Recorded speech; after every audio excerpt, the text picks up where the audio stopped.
So on the 19th of June 1865, there was a recognition of the yearning for freedom to the black community.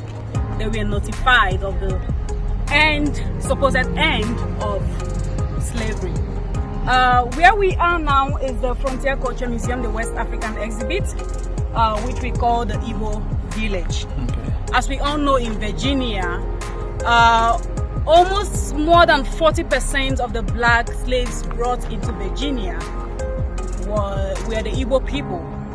And so in recognition of that, of their contribution, of the struggles, of the journey so far, the Frontier Culture Museum, which is a museum recognizing this journey, as it is called, the American journey, how it was, how it is now, where we came from, the struggles that led to now, decided to look at the possible way of creating something that would show or depict where this large number of slaves, it's a word I don't like using, but because of what we are celebrating, we need to call things what they are.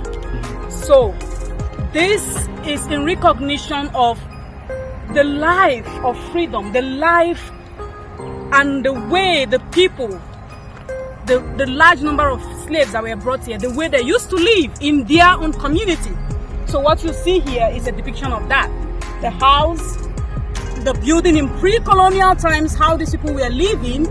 And when you move around this exhibit, you would see that what it shows here is the indigenous way that these people used to live before they were brought here, before the colonialists, before the struggles, before the journeys.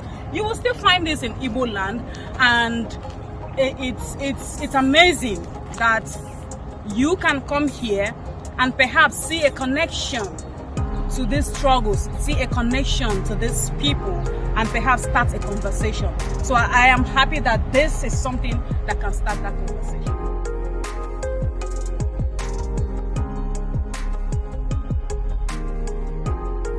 I'm here at the West Africa exhibit for the June 18th celebration. This year, on June 18th, 2022. Although the original date is June 19th, we will be celebrating on the 18th. From 12 to 7, come out and join us. The gates open at 9. We encourage you to come at 9 a.m. At the event, there will be food vendors, crafts, raffle tickets with the option to win up to a $200 gift card for gas. There's live music, kids activities, and so much more. Come out and join us. And also, for anyone who has not purchased a raffle ticket for the drawing on June 18th, please feel free to join us on Facebook, Shenandoah Valley Juneteenth, to request the ticket. The grand prize for that ticket is a $200 gas card. And again, come join us at the Frontier Culture Museum located at 1290 Richmond Road, Stanton, Virginia.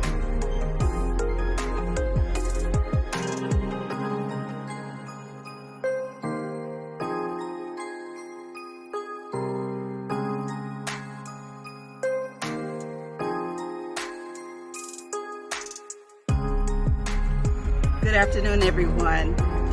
I am Sheila Amati with the Shenandoah Valley Juneteenth celebration.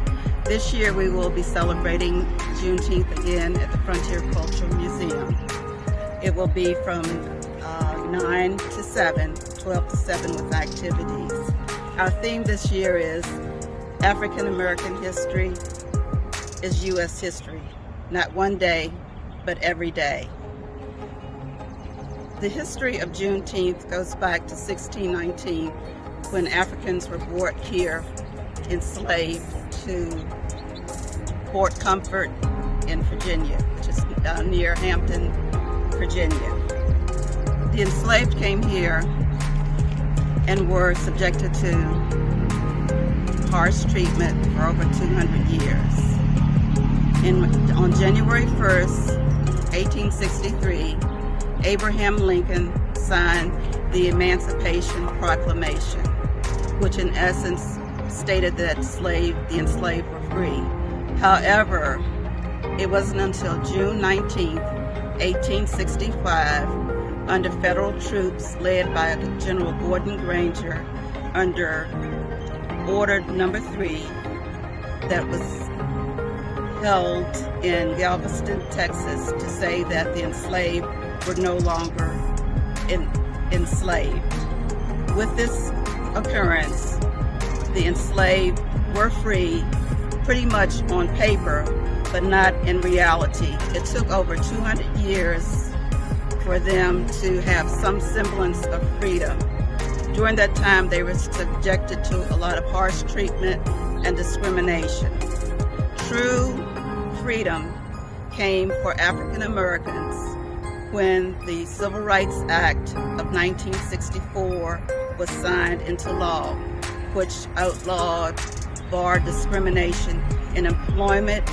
It integrated schools, systems, and it banned discrimination in any way in any public spaces or places. And people were then able to have freedom and be more involved in truly being a citizen of the United States.